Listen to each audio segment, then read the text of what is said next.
Chicos, buenos días.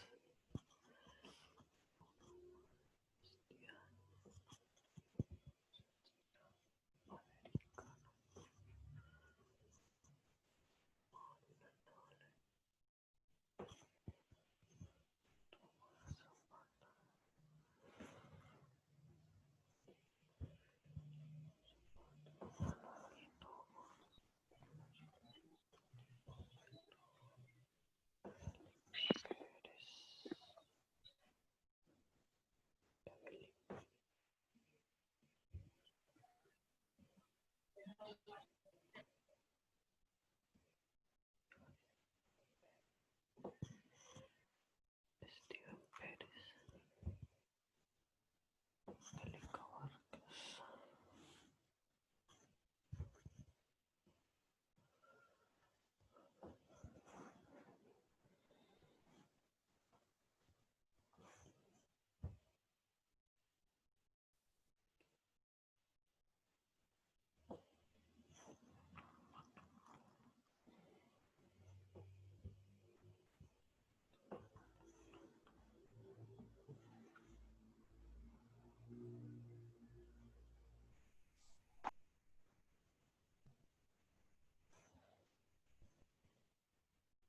Kevin Mejía.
Ok, chicos, buenos días para todos. Vamos entonces hoy a iniciar ya formalmente con la segunda guía del segundo periodo, que es una guía cortica, trae poquitas actividades, posiblemente pues no alcancemos a terminarla todo este periodo. De todas maneras, entonces hasta donde quedemos, ahí se evaluaría el segundo periodo y lo demás pues lo continuaríamos en la siguiente semana, el tercer periodo.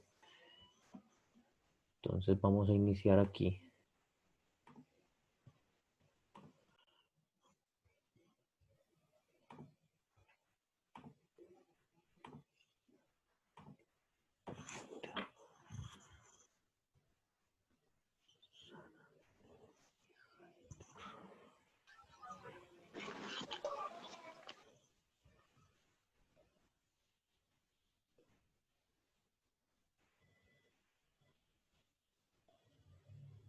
Listo.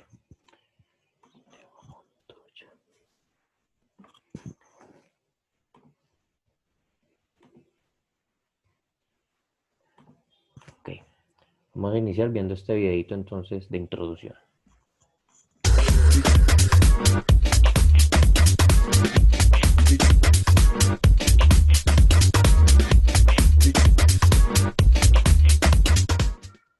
¿Cómo se mezclan los gases? Colocamos la ampolla que contiene bromo en el interior de la probeta con aire y la rompemos. El color rojo que observamos es el vapor de bromo que se difunde lentamente en el aire.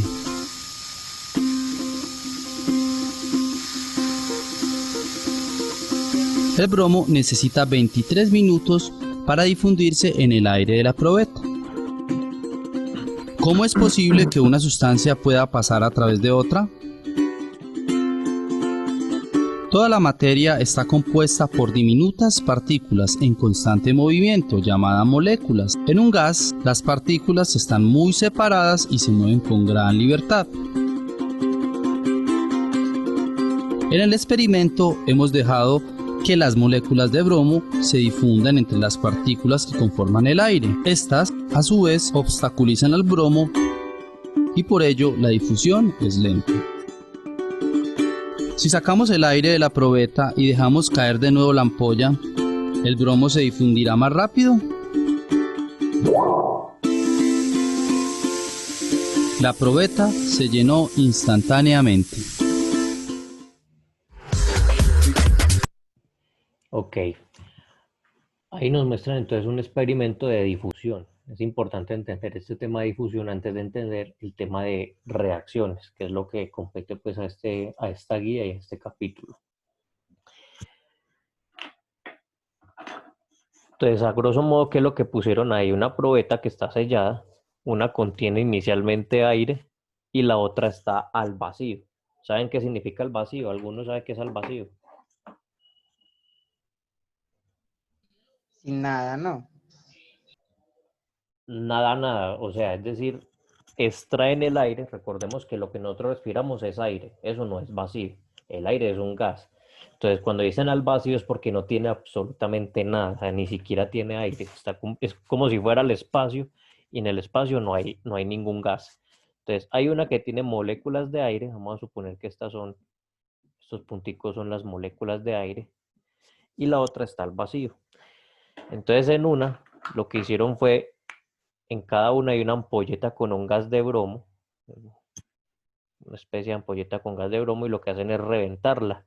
Entonces, en la medida que la revientan, suceden dos fenómenos. Aquí se demora más y aquí se demora menos en esparcirse en todas esas moléculas. ¿Por qué sucede eso?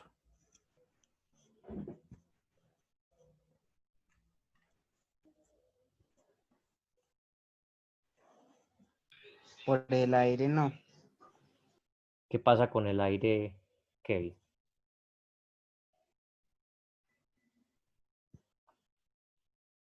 Pues pienso yo que en la que tiene aire, el bromo se estaría como mezclando ahí con el aire. Y en la otra, como no hay aire, se esparce más rápido porque no se mezcla con nada. Bueno, exactamente, es más o menos la respuesta. Espérate un momentico aquí.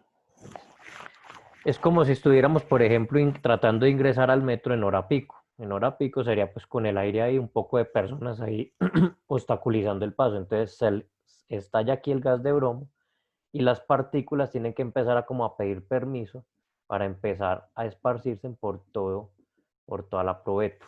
Mientras que aquí pues es como si estuviera aquí libre el camino. Entonces estalla la probeta, pues las moléculas se van a esparcir. Entonces, este concepto aquí en esta parte, por ejemplo, están las moléculas de bromo y las moléculas de aire, están unas mezcladas con las otras, más sin embargo no están reaccionando. ¿A qué me refiero con no están reaccionando? Es decir, no hay una interacción entre las moléculas de aire y las moléculas de bromo. Es decir, están simplemente mezcladas unas con otras, pero no hay ninguna reacción. Entonces es importante entender eso antes de entrar formalmente al tema. Entonces, una cosa es que las moléculas se difundan sin necesidad de que haya una reacción, es decir, se entremezclen entre ellas, como cuando se mezcla, por ejemplo, limadura de hierro y arena.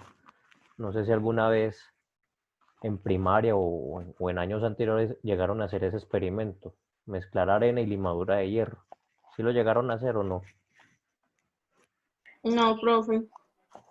Bueno, si usted mezcla arena y limadura de hierro, pues va a obtener ahí una mezcla de arena y limadura de hierro. Las moléculas de arena mezcladas con las moléculas de limadura de hierro. La limadura de hierro es hierro en polvito, un hierro que está en polvito. Entonces, si uno acerca un imán a esa arena con limadura de hierro, ¿qué va a suceder con todas las partículas pequeñitas de hierro en el imán? Se van a unir a él, pues Se va a haber van a, una fuerza de atracción ahí. Exacto, entonces las partículas de hierro se van a salir y van a separarse de la arena. Ahí la limadura y la arena simplemente están mezcladas. No hay una reacción química. ¿Ya? A eso se le llama difusión. También sucede, por ejemplo, si yo tengo aquí agua,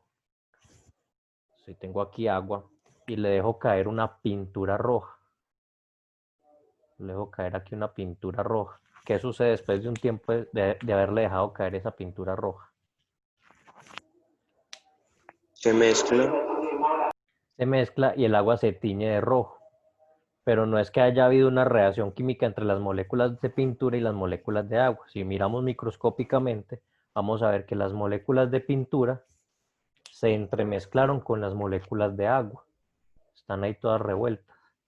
¿Ya? De hecho, si yo evaporo el agua, es decir, si pongo a calentar esta mezcla de agua y pintura, ¿qué sucede después de un tiempo? Cuando se evapore todo el agua. Profe, creo que las moléculas de la pintura se van para abajo. Ajá. Entonces, después de un momento, toda el agua se evapora y lo que va a quedar en el fondo es una capa, una costra, especie de costrica, que va a ser la pintura ya seca. Listo. Esa es una muestra de que las dos moléculas no se reaccionaron o no se mezclaron. Caso diferente, por ejemplo, cuando yo mezclo un ácido y una sal, o por ejemplo, cuando ya hay una reacción química. No sé si recuerdan algo. Vamos a ver por aquí. Si recuerdan algo de Voy a realizar un experimento de química en el que deshidrato azúcar con ácido sulfúrico. Cuando digo deshidratar no me refiero a eliminar la humedad que pueda haber en el azúcar, sino literalmente a quitar los átomos de hidrógeno y oxígeno de las moléculas de azúcar. El azúcar es un carbohidrato o glúcido, contiene átomos de carbono, hidrógeno y oxígeno. El ácido sulfúrico arrebata el hidrógeno y el oxígeno, dejando únicamente el carbono. Se trata de una reacción exotérmica con la siguiente ecuación.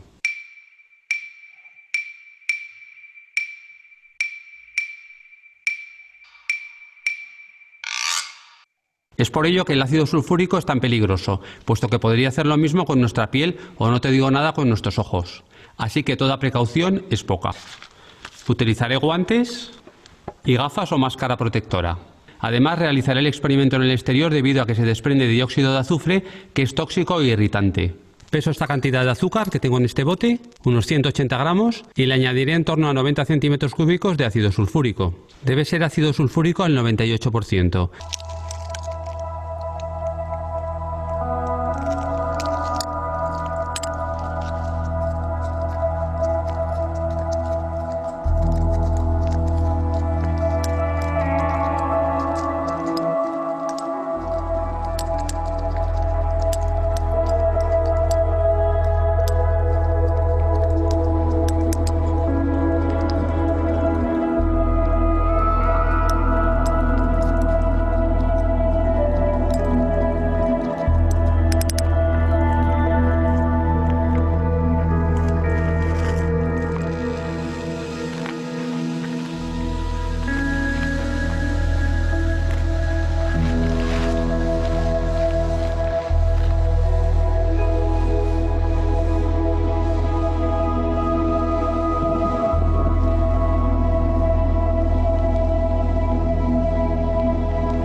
Bueno, dejemos ahí.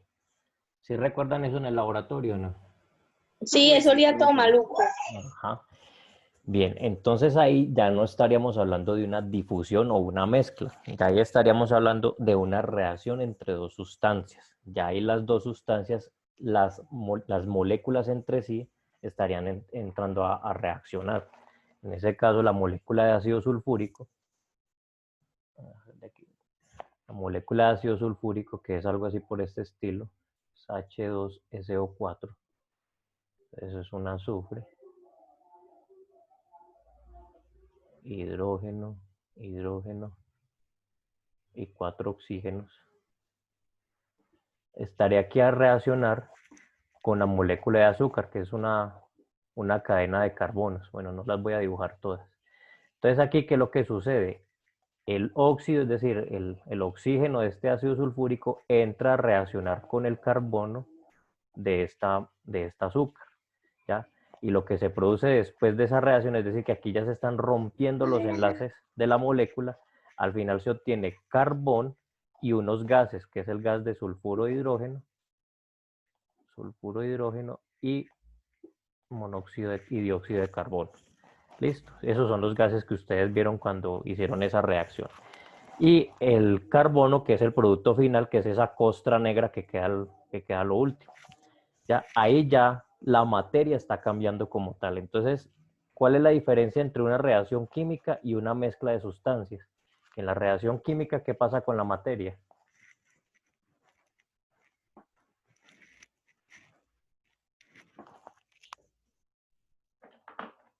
Cambia. La materia cambia, correcto. Vamos entonces aquí a mirar. Hola. Bueno.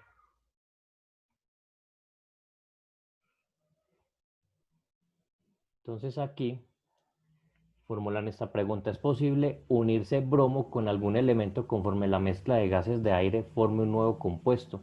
O sea, la pregunta está de pronto un poquito mal formulada. Lo que están intentando preguntar aquí es que si ese gas se puede mezclar con algún otro gas, ya que con el aire no se mezcla. ¿Es posible o no es posible?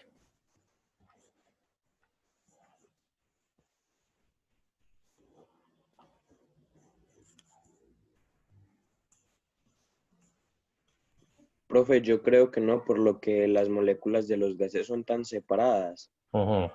Entonces Es, mezclar dos gases sería como muy difícil, creo yo. es complejo mezclar gases. Bueno, de hecho sí, tienes toda la razón. En los gases recuerden que las interacciones de Van der Waals, es decir, la interacción que hay entre moléculas es muy débil, casi que nula. Entonces no permite que haya una reacción entre moléculas. Sin embargo, sí existen reacciones entre gases. Ejemplo claro, en la atmósfera hay una molécula que se llama ozono. No sé si han escuchado hablar de esa molécula. ¿Sí saben qué es el ozono o no saben qué es el ozono? Sí, la capa que recubre.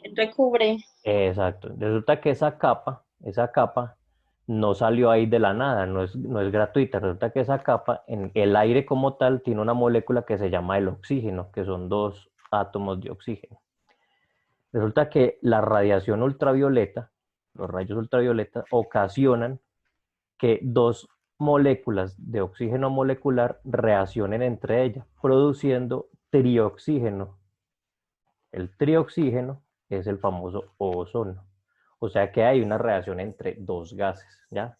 Ahí suceden unas condiciones especiales para que suceda esa reacción, una reacción entre esos dos gases. Ese ozono, como es más liviano que el oxígeno, se va más para arriba y eso es lo que forma la capa de ozono, lo que está más arriba de la capa de aire, ¿ya? Ahí hay una reacción entre gases. ¿Listo? Entonces se puede dar, sí, bajo ciertas condiciones especiales. ¿Sí quedó claro, chicos? Sí, profe. Profe. Ok, vamos entonces aquí con la actividad. Entonces, antes de entrar a ver qué son reacciones, vamos a recordar que son cambios físicos y químicos. De pronto ya habíamos visto un poquito al respecto.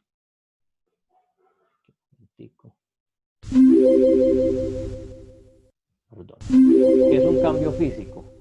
En este no existe modificación de la naturaleza de las sustancias que intervienen en la reacción. Por ejemplo, cuando se para o mezcla, cambios de estado en la materia, por ejemplo, cuando la materia pasa de sólido a líquido, de líquido a gaseoso, o cambios de formas que se apliquen fuerza. ¿Ya? El caso, por ejemplo, en la separación de mezclas o las mismas mezclas, en el caso de la pintura y el agua, ahí estaríamos hablando de un cambio físico. ¿Listo?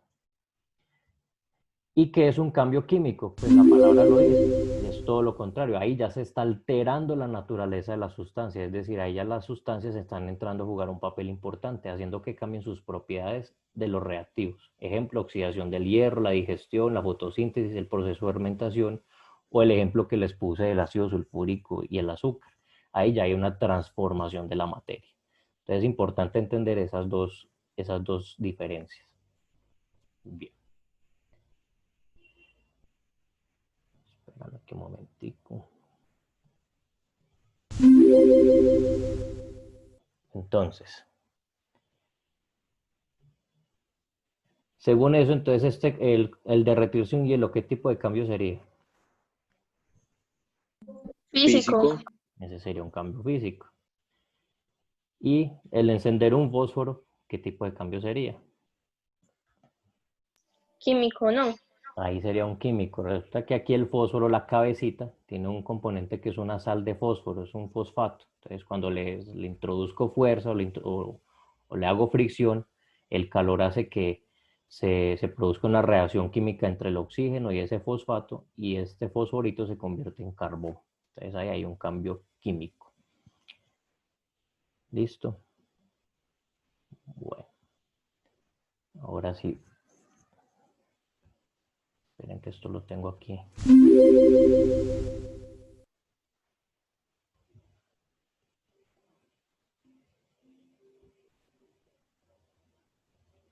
Está como en desorden, ¿no? Ah, ya. Ya vi lo que pasó. Bueno, entonces, ¿qué es una reacción química? Una reacción química es simplemente la mezcla de dos sustancias, o sea, la reacción que hay entre dos sustancias para producir una nueva sustancia. Ya, a las sustancias reactivas se le llaman reactivos y a lo que se produce pues se le llama productos.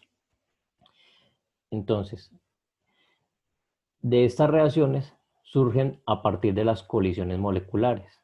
Esas colisiones moleculares permiten que sucedan esas reacciones. Estas pueden ser porque actúen fuerzas de repulsión. Recuerden que las moléculas se pueden repeler dependiendo de la polaridad que tengan.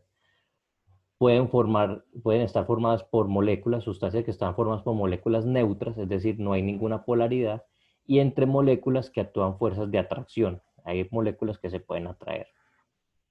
Y tiene como referencia la velocidad de reacción. O sea, cuando hay una reacción química, se influye la velocidad de reacción. Por ejemplo, en el experimento del azúcar y el azufre, no sé si recuerdan que a algunos les funcionó a los 2, 3 minutos, a otros se les demoró un rato grandote. ¿Sí recuerdan ese aspecto o no?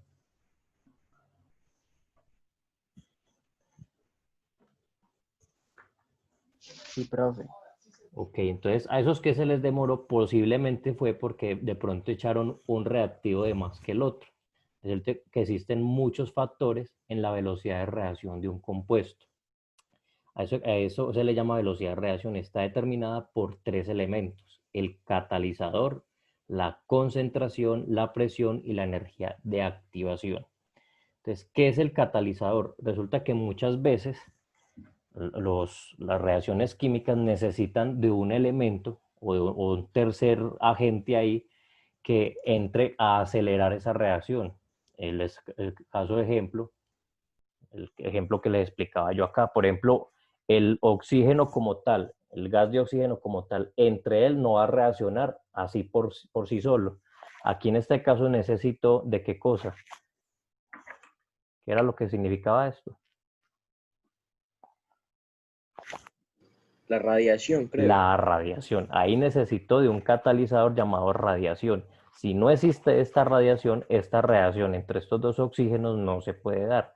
Ya, por ejemplo, si yo hago esta reacción química en un cuarto oscuro, no me va a funcionar. Yo no puedo producir ozono en un cuarto oscuro. Necesito de la radiación para que haya una interacción entre estas dos moléculas y producir el ozono. Ya, a eso se le llama catalizador. El catalizador es un agente externo o un tercer agente que actúa en la reacción. Entonces, hace referencia a una sustancia que en contacto físico con los reactivos acelera y propicia e induce dicha reacción. ¿Quedó claro que es un catalizador?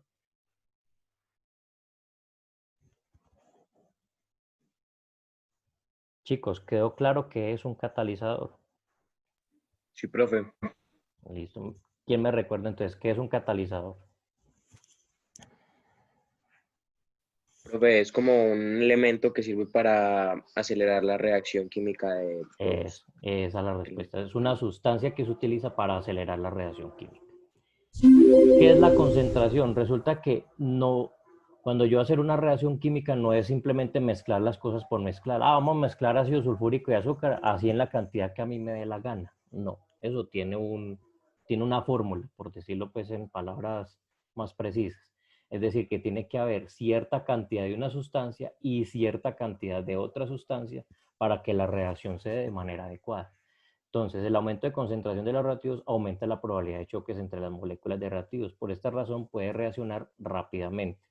Entonces, supongamos que yo en esta mezcla de aquí utilicé 1 libra de azúcar y 3 goticas de ácido sulfúrico. ¿Será que la reacción se me da?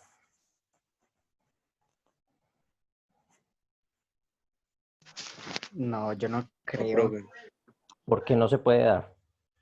1 libra de azúcar versus 3 goticas de ácido sulfúrico.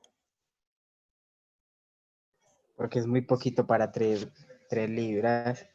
Es muy poquito, ¿cierto? Tiene que haber un equilibrio entre los dos reactivos, tiene que haber cierta cantidad entre los dos reactivos para que haya una reacción adecuada entre las moléculas de azúcar y las moléculas de ácido sulfúrico. Recordemos que cada molécula de azúcar va a reaccionar con cada molécula de ácido sulfúrico. O sea que si hay muchas moléculas de azúcar y poquitas moléculas de ácido sulfúrico, pues la reacción no va a ser óptima. Entonces a eso se refiere con concentración, la cantidad de reactivos que va a entrar a jugar el papel ahí en la reacción. La presión. En este caso, la presión también juega un papel trascendental. En el caso del estado gaseoso, la concentración de los reactivos se logra aumentando la presión, disminuyendo el espacio entre las moléculas. Por ejemplo, si yo quiero hacer reaccionar 2 gases, lo ideal sería ¿qué cosa? Aumentar o disminuir la presión.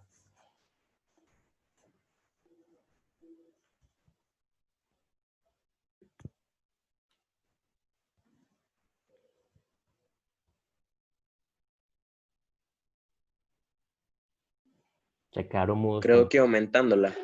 Aumentándola. ¿Por qué, Tobón? Porque así las moléculas se van a separar más. Se van a separar más. Si le aumento la presión, se separan más las moléculas. No, al revés, se juntan Ojo más. con eso. Lo voy a explicar aquí de pronto con un ejemplo muy claro.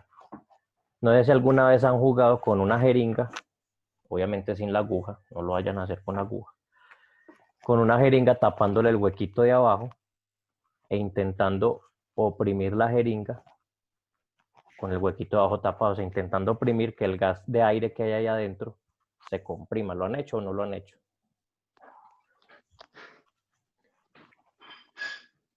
Sí, profe. Bueno, si alguna vez lo han hecho, en la medida que usted oprime, más fuerza tiene que hacer. Al hacer eso, lo que sucede es que las moléculas de aire están oponiendo resistencia. ¿Por qué? Porque cada vez que usted oprime el émbolo, oprime aquí el embolito, estas moléculas se están compactando.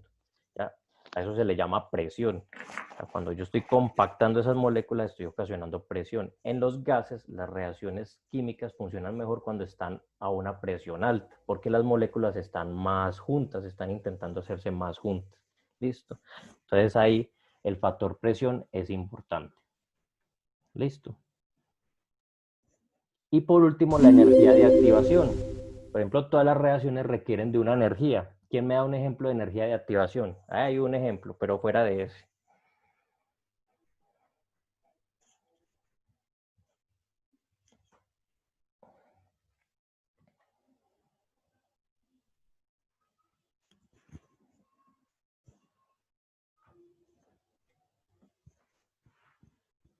Los corché con esta. Bueno, explico entonces. Resulta que la gasolina como tal, ella solita no va a arder para que se convierta en CO2 y producir energía cinética. O sea, es para que explote, produzca calor y energía cinética, que es lo que hace que mueva el carro. Resulta que esta gasolina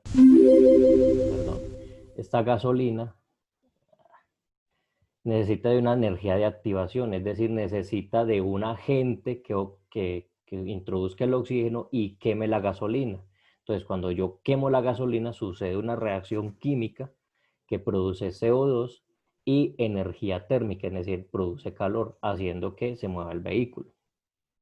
Entonces ahí lo que está haciendo es una energía inicial, es decir, se le está introduciendo una energía a la gasolina para que produzca esa reacción química. ¿En dónde más se puede dar eso? Yo por ahí puse un ejemplito más atrás.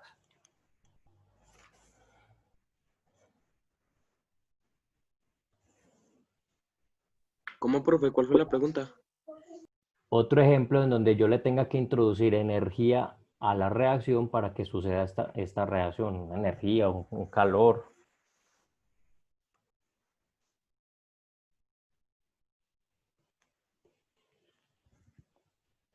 Por ahí atrás yo puse un ejemplito.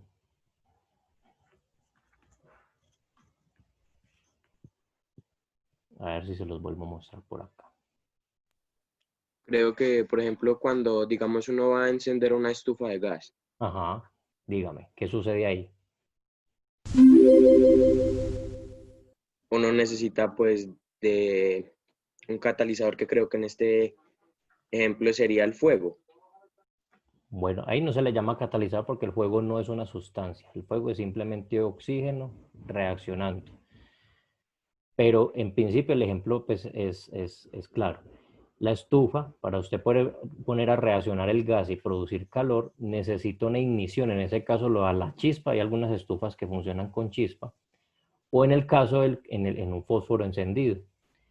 El ejemplo que yo les estaba diciendo estaba por acá. ¿Se acuerdan por aquí? Vamos a ver por aquí. Miren acá el ejemplo.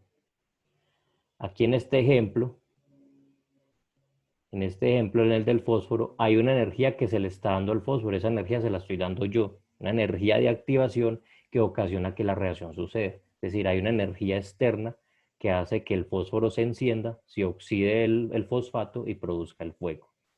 ¿Listo? Entonces, a eso se refiere con energía de activación. Hay reacciones que necesitan una energía externa. En el caso, por ejemplo, del ozono, la energía sería la radiación ultravioleta. En el caso de la gasolina, al encender la gasolina, las bujías. En el caso de la estufa, la chispa que hace que se encienda el gas, ahí hay una energía de activación. Listo, entonces repasando ya para terminar, entonces, la velocidad de una reacción química depende del catalizador, que es una sustancia que activa la reacción, la concentración que hay entre las sustancias, cada sustancia debe tener una concentración adecuada, la presión si estamos hablando de gases, y la energía de activación si estamos hablando de un agente que necesite una energía externa para que suceda la reacción química. Listo. Entonces, la actividad de sustentación de esta semana es responder esta pregunta. Y me la van a responder de manera resumida. ¿Qué aspectos determinan la velocidad de reacción en una reacción química? Me envían las respuestas por el grupito de WhatsApp. Listo. ¿Quedó clara la actividad? Sí, Sí, profe. señor. Ok. Profe, me repite un Dígame. momentico la actividad. Un momentico. Aquí está la pregunta, mire. Ah, listo. Me van a responder esta pregunta. No es necesario copiar la pregunta, simplemente me envían la respuesta. ¿Qué aspectos determinan la velocidad en una reacción química? Listo. Profe, y la guía. La guía yo ya la envié por el grupo. ¿No les llegó? A ver, yo miro. Y profe, Sí, yo ya envié la guía por el grupo. es que eso lo vamos desarrollando en la clase, Sí, Tomás. la guía la estamos desarrollando en la clase, sino que yo la envío para las personas que no pueden tener conectividad, entonces la vayan haciendo en casa. Pero como aquí la estamos desarrollando en clase, entonces yo simplemente les dejo la actividad que se refiere pues a la actividad de esa guía. Listo.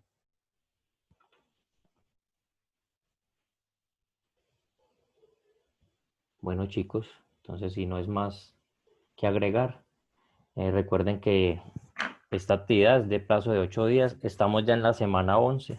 Entonces que nada más nos quedan 2 semanitas. Vamos a ver si alcanzamos a realizar aunque sea la mitad de esta guía. Que siempre pues son 3 actividades, pero no son muy extensas. Listo.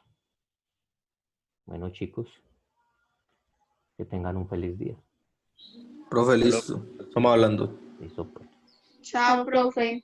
Chao.